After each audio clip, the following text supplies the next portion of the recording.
10 to 17, I actually lost who I was. So Identity. my identity was completely lost. I think like many teenagers as well, during that age, they're hit with hormones, they're hit with opinions of people, and all I just wanted to do was fit in. In the pursuit of having to fit in, I actually lost my identity. Who am I? What am I born for? Why am I on earth? What am I here to do?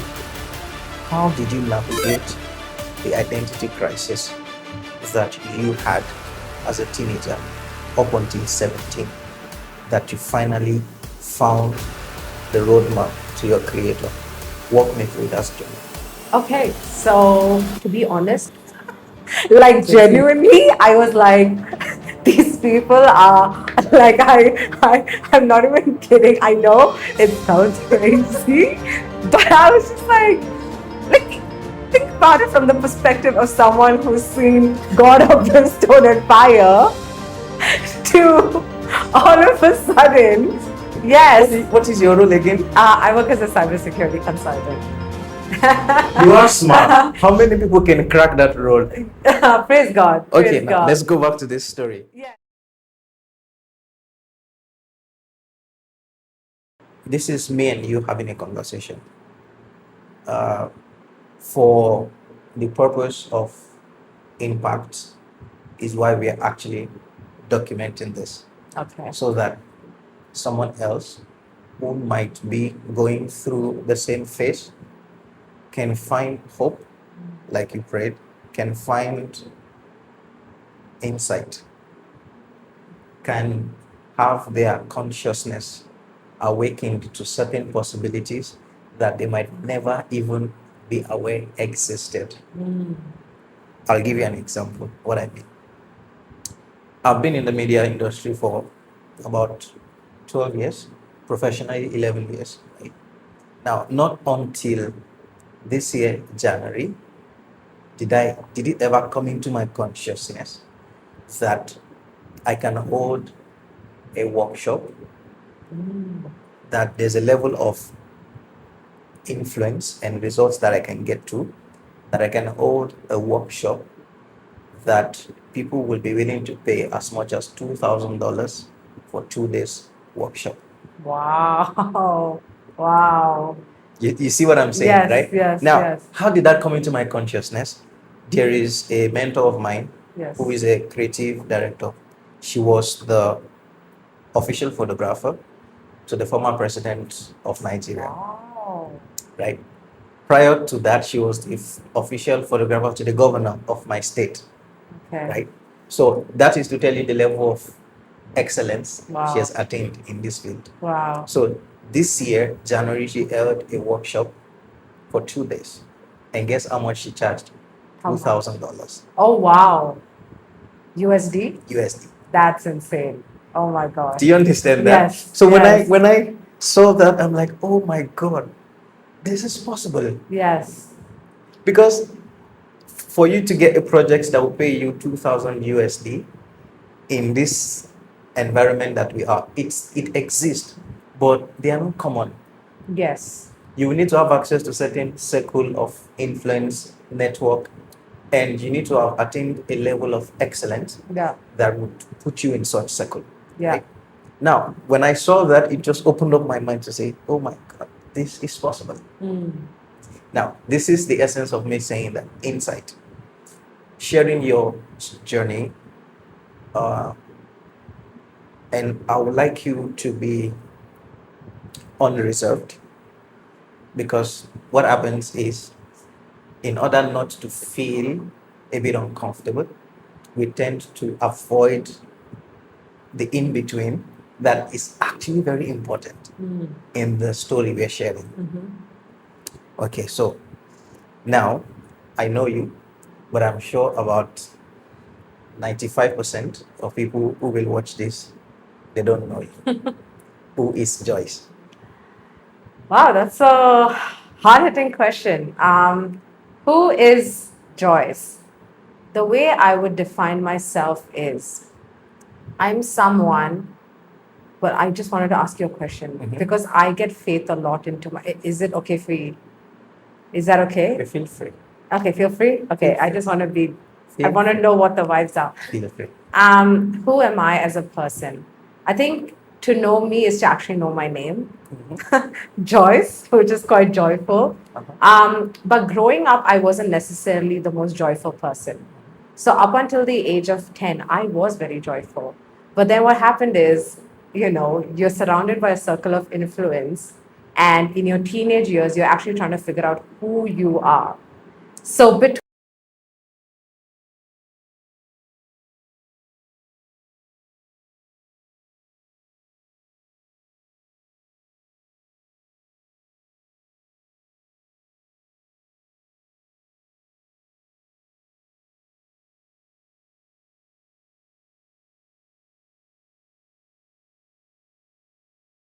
that's how I actually define myself. Like when I enter a room, I'm there because I'm quite bubbly. The energy is contagious. Yes.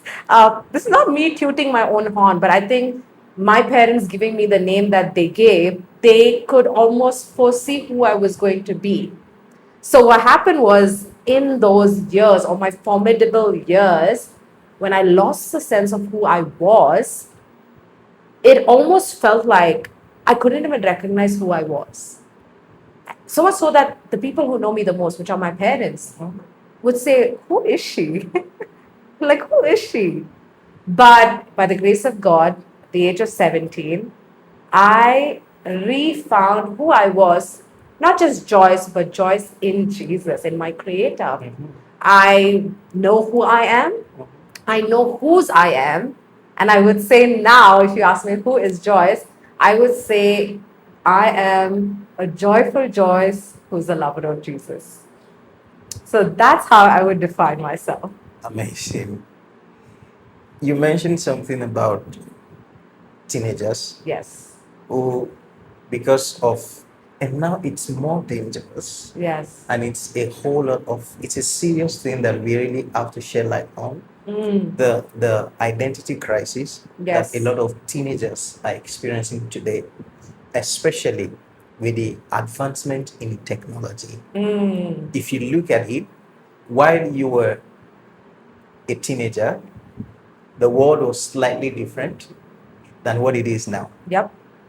Yep. Am I agree with you. Yes. Yeah. We were both born in the 90s, right? Yes. It's way different Yes. than it is now. Yes.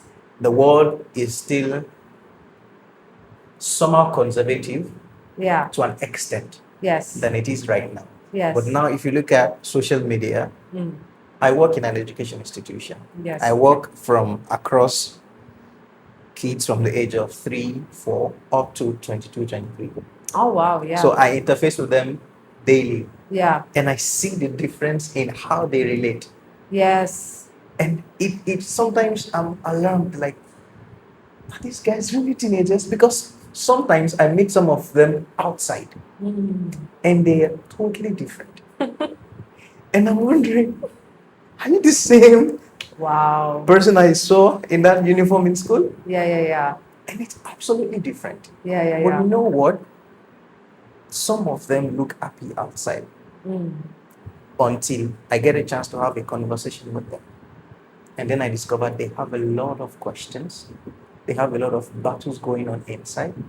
And they don't have a safe space where they can actually feel safe to open up and say, this is what I'm going through.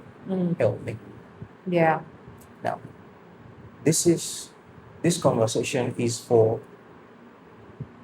the 13-year-old Joyce, the 15-year-old Joyce, the 17-year-old Joyce. Maybe there is another Joyce right now watching this and is at that phase or at that stage where, who am I? What am I born for? Why am I on earth? What am I here to do? These questions are burning in their heart and they need answer. Tell me, how did you navigate the identity crisis that you had as a teenager up until 17, that you finally found the roadmap to your creator? Walk me through that journey. Okay. So Just to give you, you know, as you were talking about, we were in different generations and stuff like that. Funny enough, during the time that I was a teenager, Facebook actually became a thing. So I might not experience the social media buzz as it is today because it's Yes. so intense. It's too intense. But back then, instead of posting stories, we were posting on people's timelines, or we were posting pictures on, you know, Facebook timelines and so on and so forth.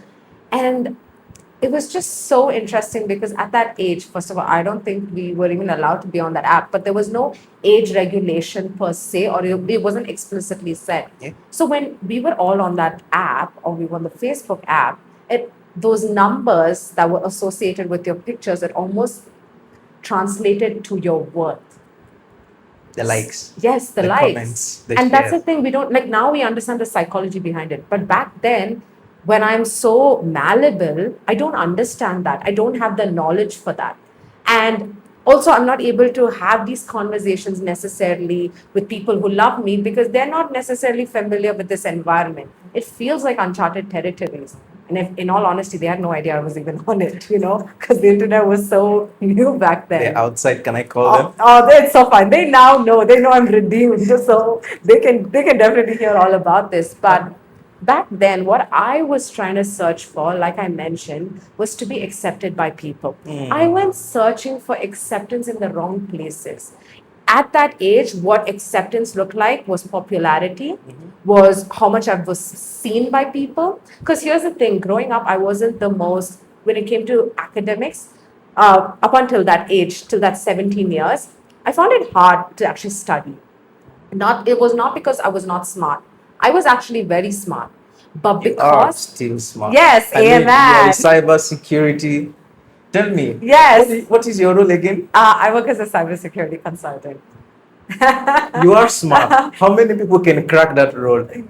Praise God. Okay, Praise now God. let's go back to this story. Yes, 13-year-old Joyce would actually be shook if she knew what she was doing now. But I think at that age, 13 years old. Guess what? Yes. That was one of the themes that brought me to India, cybersecurity. No ways. Oh, there you go. There you go. We love those connections. Yeah, I do. There you go. Okay. Um, so actually at that 13 years of age, when you should really be focusing on your education, be focusing on, you know, studies and stuff like that, my mind was consumed with something else. My mind was consumed with wanting to be accepted by the people around me. As I was saying, I wasn't at that time studying well necessarily because I was distracted. Now that's one thing. But the other thing is the school environment I was in constantly reminded me that I wasn't good enough. So now I'm not putting the blame game, but I wish I had a more supportive system in my school where I had teachers, because teachers, I don't know how it is now, but back then it looked very different. And I'm just being honest. Yeah. Back then, the ones who needed the help were ignored. The ones who were already good, who clearly didn't require the help, were given more attention. And I understand from the school's perspective, you want to raise them to a level to get the awards and all that The stuff. state rank, they won the state rank. Yes, they want the state rank. But what about those who are not seen? What about those who are lacking behind? Like, where is that motivation? You're constantly surrounded by people reminding you time and again, you're not good enough in class. You're not good enough by your peers. And at that age, your marks actually is a value metric. If you've observed, at least for me back then, this is how it looked like. I don't know what it looks What like school now. did you study again? I'll maybe not say the name. I will not say the name. All right. Because I'm trying to be, you know, safe. Let's go. It's an amazing school. I thank God for where He placed me today. I really do believe it's because of the school that I went through, because I learned a lot of experiences from it, good and bad. And I think that's there in any place. And this is just being honest about my experience. And as I was saying, because I was so distracted, I never focused on what truly mattered. So that was me, 13 all the way to 17, trying my best to pursue after something that could never be satisfied.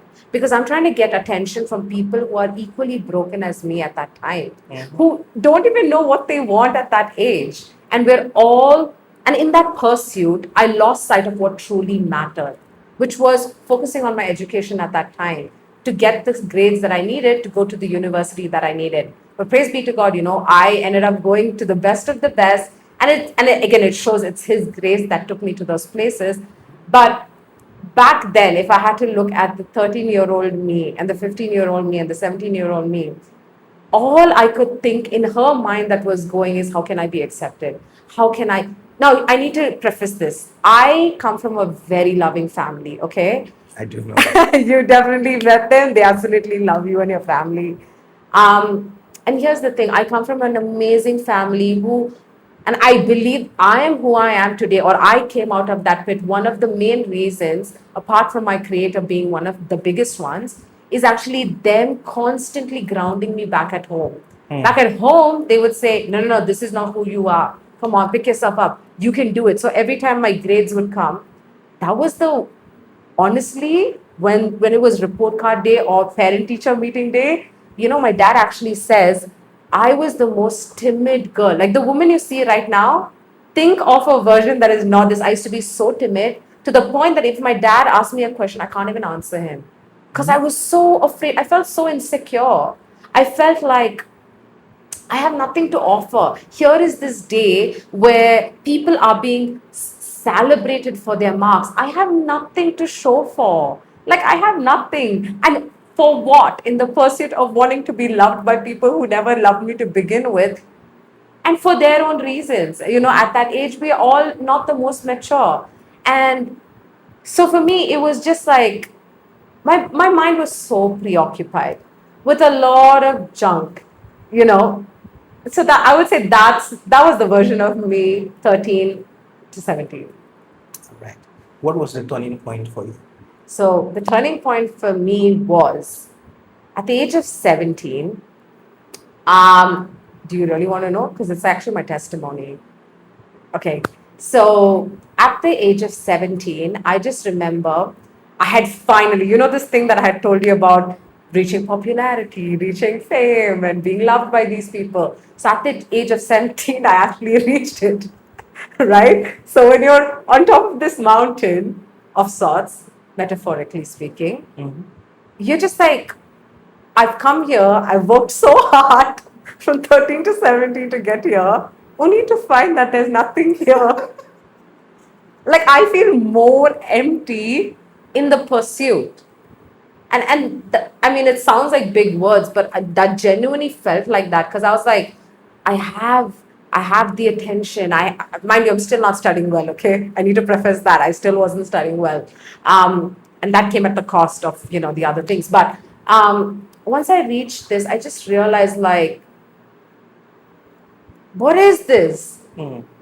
I'm not getting what I signed up for. And mind you, by this time I was watching like, these TV shows that showed like these popular girls having the best life. Again, there was like the media, not necessarily social media, but shows that was kind of dictating me and telling me what I needed to be. So I remember at that age, 17, I had reached a point where I was like, I have gotten everything that I wanted, and this is so empty, and I'm just so angry. And I just became angry and bitter. And that bitterness actually manifested in the form of isolation. So I started isolating from my parents a lot more. And I would think that they're my number one enemy, when they honestly were my number one supporters from the day I landed on this earth. And honestly, if anyone's hearing this, please let me just tell you this, like, your parents are your number one supporters. And I wish I could tell that to my younger self, like, hey, Joyce, no, these people, nobody's going to fend for you the way they do, because they spot the wolves even before you even enter that place.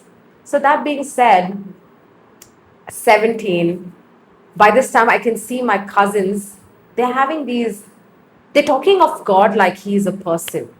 Which to me was like, isn't he the God that comes with fire and brimstone and burns people?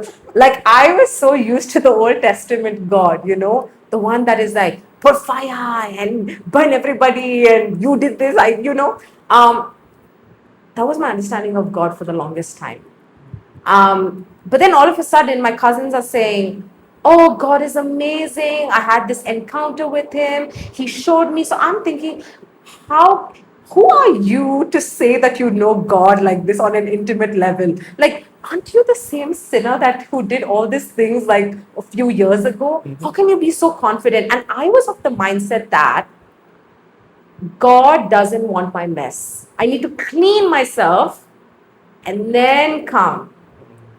That was my understanding. Again, this is not something that anyone told me. I don't know. It was just a perception that it felt like when I was in the church environments. It just felt almost like you had to be perfect to be used by God, if that makes sense. Yeah. And that shaped how I saw God as well. And then I was like, okay, fine. I decided they were going to this church at that time. This was in the year 2014. And when they were saying, I had this encounter with God, God showed me this, I'm going to do this with my life. When they had these conversations, I was irritated by it. But at the same time, I was so intrigued because I was like, what do you mean? What do you mean that God showed you what you're going to do? I was intrigued by what they were experiencing. So, like, genuinely, I was like, these people are like, I'm not even kidding. I know it sounds crazy, but I was just like, think about it from the perspective of someone who's seen God of brimstone and fire to all of a sudden them having such an intimate relationship with him. And I went for this meeting. This was on November 1st, 2014. I will never forget that day for as long as I live. I go into this church hall and I hear the man of God say, God wants to use your mess to make a message out of it. He will take whatever test you have and make a testimony out of it. And He is a God of love. He's not waiting for you to be clean. He wants to clean you of your mess. That was the first time in my life that I heard of a love of a father. That there is a God who died for all of this mess. And for me, that moment was so pivotal. That was when I decided to actually give my life to Jesus. And honestly, Anat, like from that day, my life changed. When I say, some people say their change was gradual. Mine was instant. To the point that the girl who flunked pretty much every unit there was ended up scoring 90s the very next week. Wow. To the point that I cut off the friendships that I needed to at that time. And I wish I did it in a more amicable way. I was so new at that time to my faith. And I probably didn't do it in the right way, but I was able to cut off friendships that I never thought I could. And not just that, I would all of a sudden go approach my teachers and say, I want to stay back after college. I want you to teach me. I want to be able to catch up with people. Like, you can't make this up. The same girl who was in the pursuit of wanting to be accepted by people overnight was able to cut off the relationships that wasn't serving me. It was both ways. It was not just one way. I wasn't good for them. They weren't good for me. And all of a sudden could have a set focused vision on what truly mattered. It was nothing but God. So much so to the point that after I graduated, not only did I graduate with really good score, they called me back 2 years after that, my college at that time, to actually be a success story for them. Wow. Because they were genuinely shocked. The transformation. It was okay. So how do I say this? The transformation was so crazy that it was like, and it happened at the most perfect time.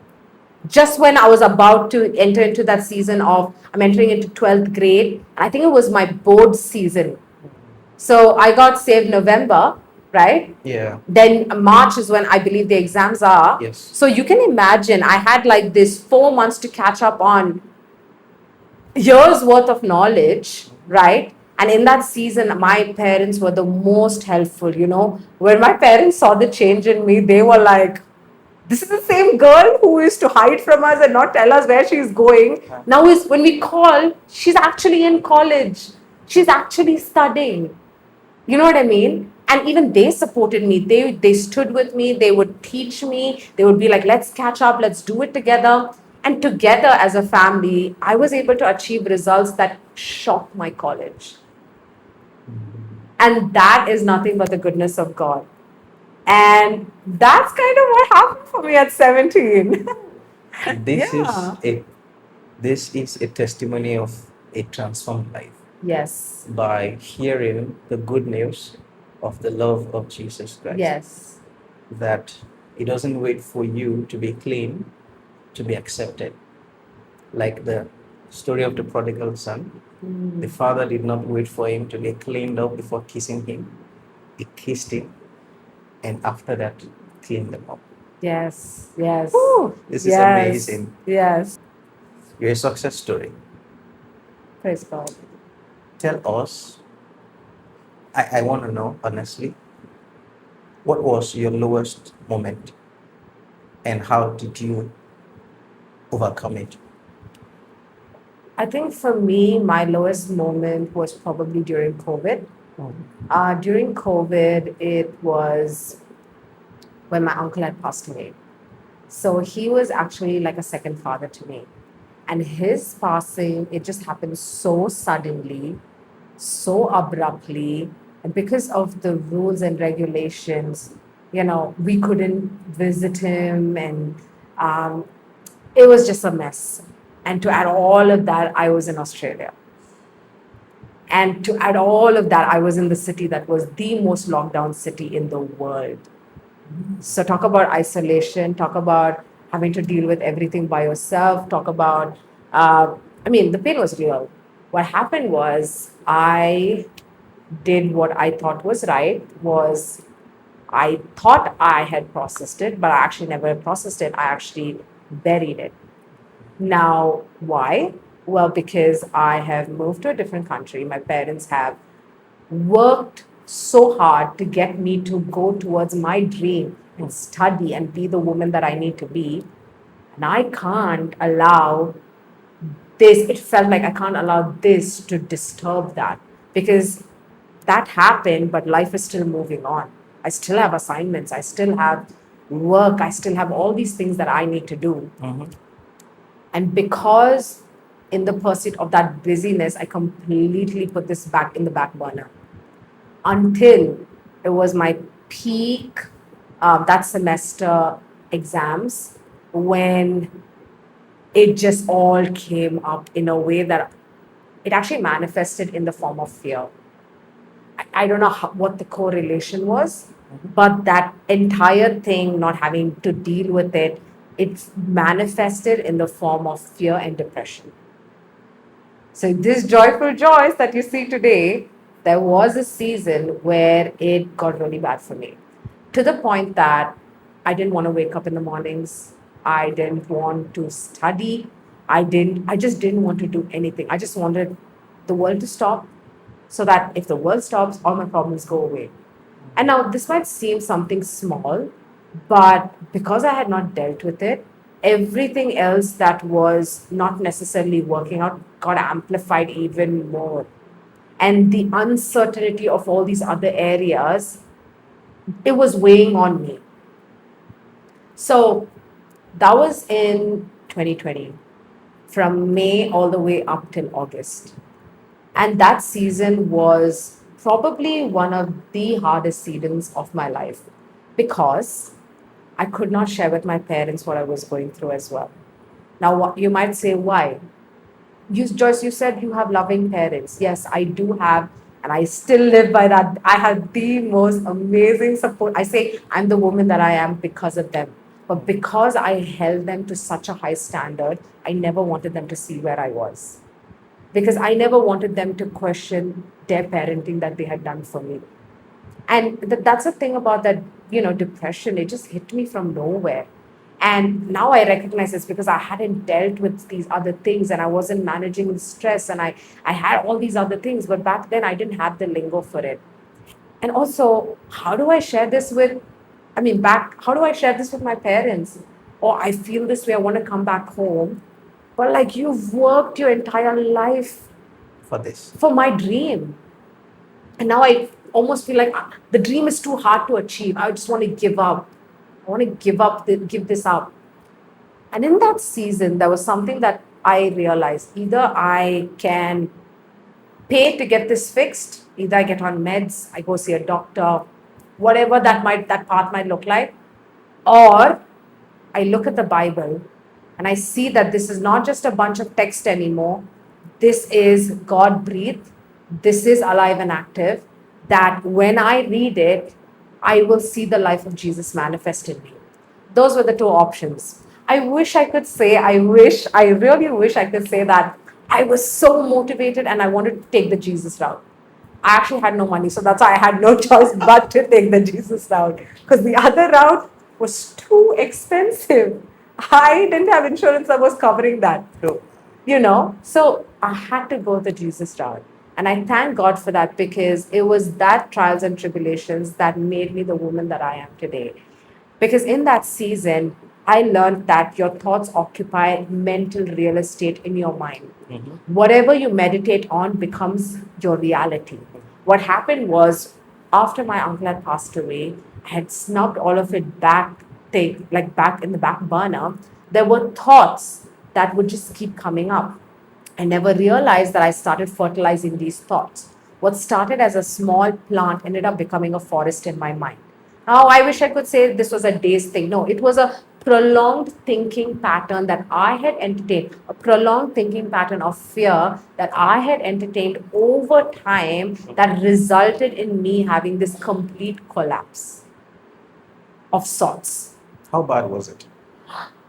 It was quite bad. Like I said, I could not wake up early in the morning. I did not want to talk to people. There were times that my housemates used to be like, why aren't you waking up? Like, why are you sleeping up until 2 p.m. in the afternoon? Oh, And mind you, they've seen the version of me that's up, awake, doing stuff, going out. And now all of a sudden, I just don't want to do anything. And I didn't necessarily want to show this version of me to my parents. I started cutting people off because they know a version of me. I wanted to keep that image up. And I just wanted to hide behind, I'm busy with assignments. That's why I haven't gotten back to you. But truly, the reason I couldn't get back is because I couldn't even pick up my phone to text someone. And asking for help felt like weakness, right? That's what it felt like for me. No one told me this, no one taught me this. That's what it felt like. And because I guess that pride that I had, I just didn't want anyone to see that version of me. But funny enough, God had actually brought someone in my life who was so gifted in her discernment that she said, Joyce, I had a dream about you, and in this dream, you were not doing too well. She just randomly calls me out of nowhere. She's actually a really good friend of mine. And at that time, she was my leader of sorts, like in the church that I was in. And all of a sudden, she calls me and she says, Joyce, I had this dream about you. And in this dream, you just were running to Jesus and you were just so sad. And you're just like, Jesus, help me. I'm really not okay. And then she just calls me and she says, and she's like laughing and she's like, ha ha ha, I just wanted to check in and make sure you're good because I have a feeling you're not and you just don't want to tell any of us. And I was like, for me in that moment, I felt so seen by God. Now, it's so some of the people who are watching this be like, but isn't that your friend who called you? No, what you don't understand is God gave that dream to a person who had a voice in my life. yes. Because at this time, nobody else knew what I was going through, nor did she, but she was the closest point that had access, or I had an open door with. So when she told me that, I was like, whoa, God sees me. Now, again, like me being a little bit doubting Thomas, I was like, it's a coincidence. She's been doing university ministry for so long, she's probably met too many people like me. And in my arrogance or in my desire for God to prove me wrong, I said, God, get another person to do it. So I have an auntie and uncle in Melbourne. And this auntie all of a sudden called me up. And she said, Joyce, I don't know why. I just feel in my spirit you're not okay. I want you to pack your bags. I want you to come and stay with me for a month. And once you're okay, we'll send you back. But until then, you're going to be with us.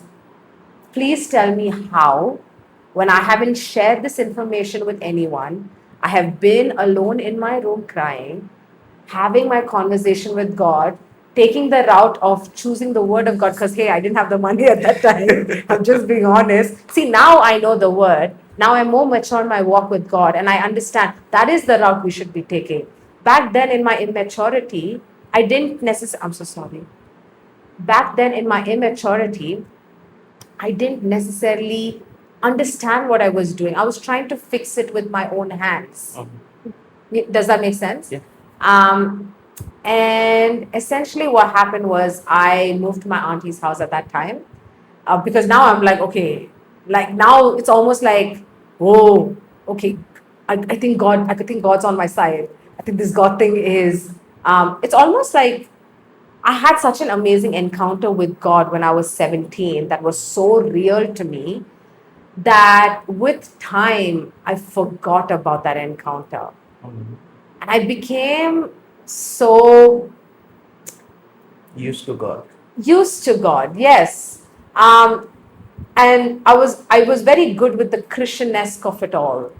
But God's not looking for the Christian-esque, He's looking for relationship. Mhm. Because when you have that relationship with Him that is not defined by how, in church I do A, B, C, D, E, F, G. Because I was doing A, B, C, D, E, F, G, and I was very faithful to that. And I thought I was sorted, you know what I mean?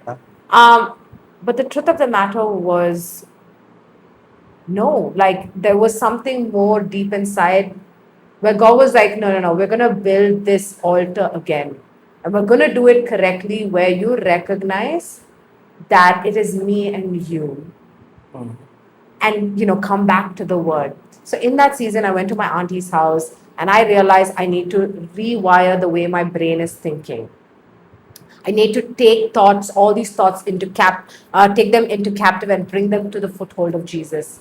So at that time, I had taken scriptures to overcome fear. I had taken 7 of them, and I had them in my phone, and I would read them over myself 7 times every single day.